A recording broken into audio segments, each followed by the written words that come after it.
हमने ऐसा सुना है कि चांदी के डिब्बे में सियाल सिंगी को रखा जाता है। जी, चांदी के डिब्बे में बहुत उत्तम है सियाल सिंगी को रखना, क्योंकि चांदी एक चमत्कारी मेटल है। उसका अपान वायु और लक्ष्मी के साथ बहुत लेना देना है।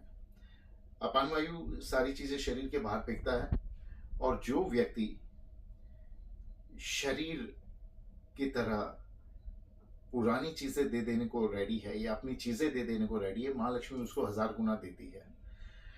तो जो व्यक्ति चांदी धारण करता है वो उदार हो जाता है, और उदार होता है इस वजह से उसके पास पैसा ज्यादा आता है। लेकिन इसमें दिक्कत ऐसी है कि फिर वो चांदी का डिब्बा आप दूसरी बार इस्तेमाल नहीं कर पाओगे।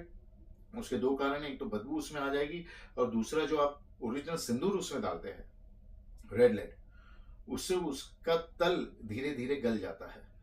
क्योंकि वो रेड लेड, मैंने आपको जैसे बताया, उसमें पारा रहता है, मर्क्यूरी, लिक्विड मेटल, और वो सोना चांदी को खा जाता है, आप जानते हैं। तो उसकी वजह से वो उसका पायदान जो है वो धीरे धीरे खाने लगता है चांदी का। वो पतला होते होते होते एक दिन मेल्ट हो जाता है, पिघल जाता है। तो इस वजह से फिर वो चांदी का डिब्बा काम नहीं आता है, तो लोग फिर प्लास्टिक या वुड प्रेफर करते हैं।